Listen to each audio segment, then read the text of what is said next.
What's up, guys and gals? Darkdally here, and today I think I'll finally actually give you like a proper tour of my character in Niali's little fishing village here in Spectacle Island. I've been here many times in the last few videos, but though I've shown you some of the stuff that's been built here, there's some things I want to do, like for instance, tear some of this apart and show you what goes into these buildings. A lot of the buildings here look very simple, and that's the look I was going for. I was going for like a simple fishing village look, but there's some more beneath the surface which you don't see from the outside, so let's go check it out. Okay, this is her main building. I've labeled all the buildings with neon lights, all but one so far. I'll get to that. You know, there's her armory, there's her workshop, this one has her name on it, so forth and so on. I think it's kind of cool. The philosophy behind that is that, well, when I first started building, I think I did what every first-time builder does. I built a humongous building. Literally, the first building I built in Settlement Building when the game came out was I built a big 5-story thick monstrosity in Sanctuary, which is what everyone does. You know, I built some humongous, crazy building. And then I continued doing that. And if you've seen my Let's Build a Castle series, you saw the humongous castle I built here on Spectacle Island. And though it was cool, what you end up with is one big building within a huge mass of other, of land which is now wasted. As I got more experience with building and how things should be designed and how I liked things to be designed and what felt comfortable to me, I started spreading stuff out more. You know, my original philosophy was to put everything in one place, have all my workbenches in one space with all my storage within reach. But it's more fun, and you get more fun out of your village when you actually have to walk through it to go to places, when you have to actually ride up an elevator to go to bed. I will show you some stuff in here and why this room is unique in a moment. And when I have to go down the stairs and across the plank and to the next building to the armory to modify a weapon, and where the armor is in yet another building, that's very inefficient. But I found, for me anyway, the philosophy of this kind of setup works much better because you spend time building a settlement, and none of this is necessary. The reason you do it is for that role-playing immersion sense, even just a basic settlement, you know? And so why not maximize that and make it so that you do have to walk across it here and there. Make it into a little village. Put things in separate buildings.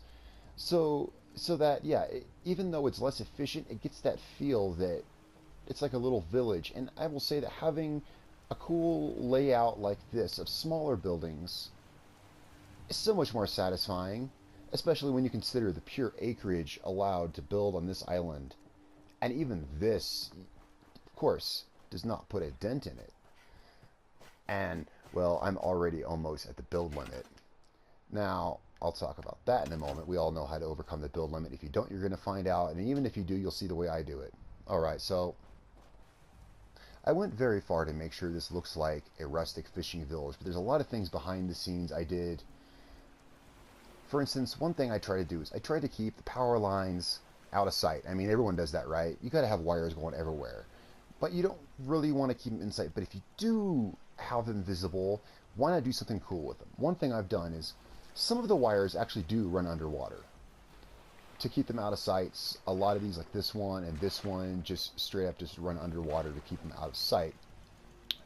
The ones that are visible, what I did ended up looking kind of cool, as I ran them real low along the water, like there, and then back here, and this look is really accomplished here, where I'm running it lowly along the water there, and then I have these partially submerged pylons with the wires running lowly through the water.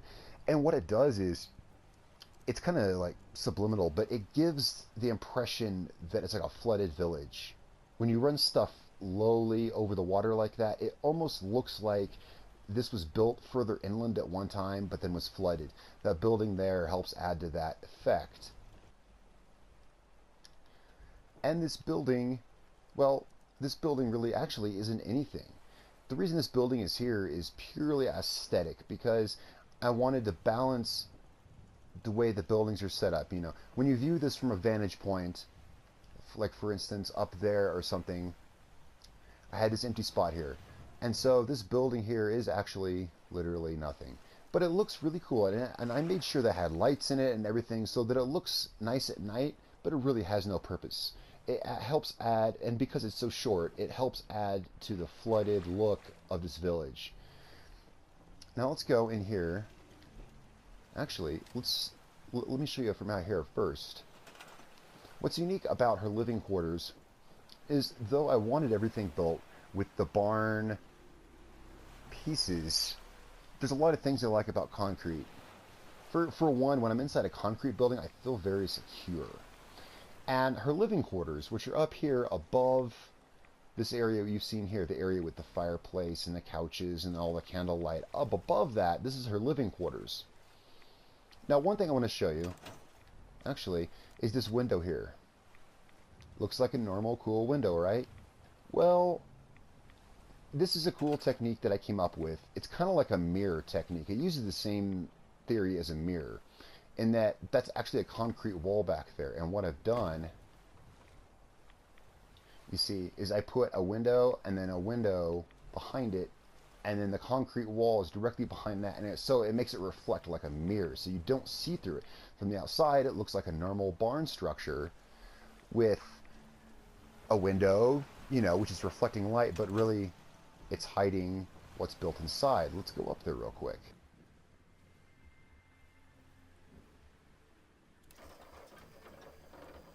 So once you come up here, it, you know, as down there, it looks like you're in a nice barn building. Here, it looks like you're in a nice concrete building. And I wanted this look for her own personal quarters.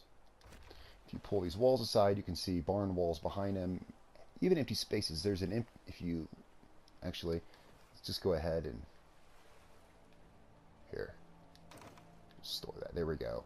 I actually have this area empty, and I did have a light in here so that it looked like the window was lit up and everything. So anyway, you know, cool ways to hide building structures inside of other buildings.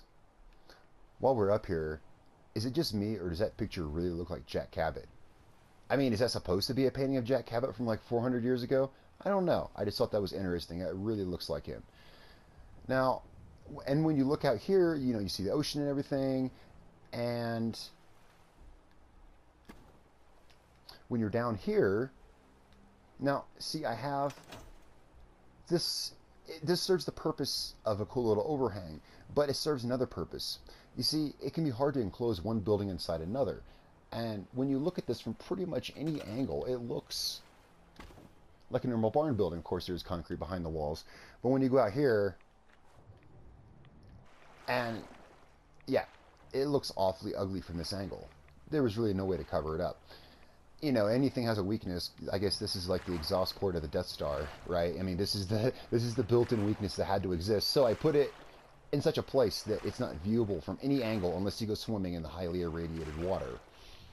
So, you know, cool little philosophies and techniques and ideas to hide what you've done. I wanted a concrete interior. I was gonna have to have, because of the way it's designed, one side looking ugly, so that side is hidden. And then I have the little mirror window here, which will be featured in the future. I'm sure you guys might want to use that little window trick. And now, of course, my little rope bridge here.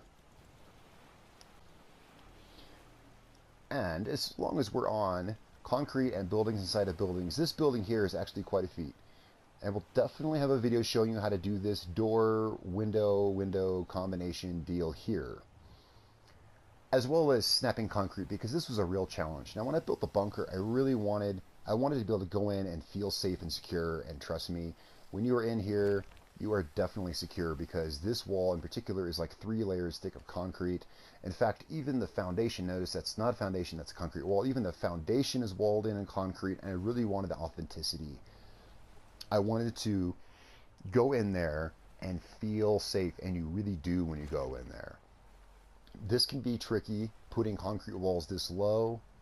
I can show you some of the techniques to get stuff to snap down there, as well as you've probably seen this in action and realized that this is a garage door here, and I have these walls here snapped to cover it up. Let's just go ahead and get this out of the way. There we go. There is a particular order and way to do things where you can do this, where you can snap certain pieces through other pieces, and it's a matter of what you put in what order. But really, yeah, this is just concrete covering up a big ugly garage door. Now in here, there's some cool, I think fairly cool ideas that are expressed within the Armory. A lot of this comes down to just feng shui kind of stuff. But that matters. I mean, if you're building a settlement, then you are to some degree concerned about immersion because you built a settlement, right? So, you know, hence my thick armored window with the barred appearance. It looks and feels like bulletproof glass, and you can close it. And sometimes I do. Sometimes when I'm in here, I really take my time designing my weapons, and I want to get immersed. My room where the explosives are is like a separate thing.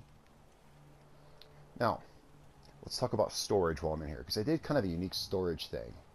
First of all, I feel the names for the weapons are really just generic. Actually, I wouldn't even say that. They are generic. It is a fact. Come on, guys. Combat rifle. How much more generic do you get? Hunting rifle. Handmade rifle. Really? Now, when I started designing my own weapons, I started giving them like military type designations. And then that kind of caught on, and I carried it through other characters. Now, you may have your own system for naming your weapons, but I started coming up with my system with letter designations, you know, for whatever features the weapon has. For instance, you know, this is a VATS usage weapon. You can tell because it has a chopped down buttstock and a reflex sight and a short barrel. This is for VATS, you know. So I put a little V designation in the name of it, so on and so forth. So that kind of caught on in the own way I do things, and so I decided renaming all my lever action rifles the SL-112. You know, I started renaming my radium rifles the XR-45. Notice these boards are pretty empty. This character's only level 38. She hasn't had the time to really equip and fill these walls with the variants of the weapons. But when she does, it's going to be really cool. This fishing village is not finished. Why am I taking you through it then? Well, really nothing I do is ever finished. I mean, that's just how it goes. And so I think that's kind of a cool idea. If you guys find some inspiration in that, want to put your own twists on it, that's how I do my weapons. It makes things much more interesting than just saying hunting rifle. You know, they're all WM90 variants. That's what I call them. And it caught on, and well, that's that. Now here, I have this concept I call sizing weapons. I think most everyone knows the weapons glitch to increase the size of a settlement. And the best weapons to use for that are weapons, this is generally known, and I don't know if there are facts backing it up, but my own experience using the weapons glitch does back this up, that using weapons with long names, meaning they have more modifications, definitely does make the glitch more effective. So, I always keep a case, like right here, I have a crate of 20 to 25, I think is a good number, weapons, and I call them sizing weapons. The reason I have them is because when you want to increase the size of the settlement, it's because you've hit the end of it. And if you hit the end of the size limit of a settlement, that means you're probably building. Now, what's the last thing you want to do when you're right in the middle of building something? Go scavenge 20 to 25 weapons with super long names? No, it's not what you want to do right then. You want to be able to have already a crate of what I call sizing weapons just hanging out there. You know, for instance, I'm almost ready to hit this settlement's size limit, so I'm about ready to, actually, let's go ahead. Now here's the way I do this. I have another empty crate beside it. This is just my philosophy on how to do this, so that I take the weapons I do have on me and I put them in this, so I don't accidentally like drop them and store them and whatnot. That's a cool little tip. Have an empty crate here. Now I can take all of these, take all. One thing I definitely recommend, again, you all know about the weapons glitch, do it outside, don't do it inside. Multiple things can happen. Accidentally storing floors, or accidentally having weapons fall through the floor and whatnot. Find a bare patch of ground so that I can come out here. And now, since I've stored all my own weapons, that means I don't have to, like, yeah, I can just square through all this, you know. And so, darn it, don't you just hate when that happens? Come on. There we go. This way, and if you don't know about the weapons glitch, this is how it works. You take, again, weapons with long names are the best. That means they have the most modifications on them. And you can see my size bar going down. Usually what I do is, to keep track of how many times I've done it, I will repeat this until that bar is empty. Not do anything until that bar is empty. And then continue to build until it's full again. That way I know in my head how far I've gone. I say that because you go too far, you build too much shit, you're going to start dropping frame rate. And that sucks. So, you know, I have a general rule. I don't go past like 2 times the size limit just to save on frame rate issues. Of course, I play on PS4, so that's more of an issue for me. PS4 has crappy frame rate anyway. Alright, so guys, so there's that. Now, some more about my fishing village. You guys have seen my shooting gallery. I featured that in a video yesterday. This building is really not done, so I'm not going to go into this in this video. But this is going to be where I keep my armor. And I do much the same thing I do in the armory, where I keep my weapons. Except, well, this is for armor. Which does bring me to a question. If you call a place where you keep weapons an armory, what do you call a building where you keep armor? No, really, I'm dead serious. Because I need a name to go above the door like I have in all my other buildings. But an armory, by definition, is a building where arms are stored. So then what the hell do you call a building where you store armor? I'm dead serious. I haven't Googled like synonym for armory and I couldn't find anything cool. I need a title for this building. So if you guys could help me out on that, or if you know of a word already and I'm just, you know, kind of dumb, that'd be great if you could fill me in on that because I need a title for that building. Then here's the attic, and this building is not quite finished. Robot workbench. The reason I call it the attic is this is another thing I started doing a while ago.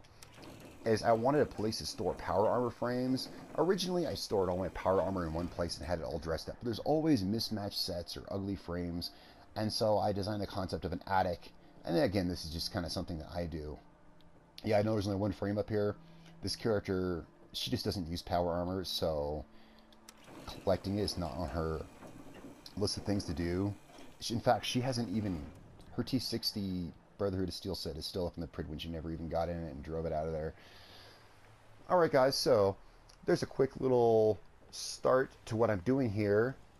If you have any questions, feel free to ask them. Any comments, any thoughts on the layout and the way I've decided to do things, let me know. Alright guys, I'm Darkdally. I will catch you guys next time.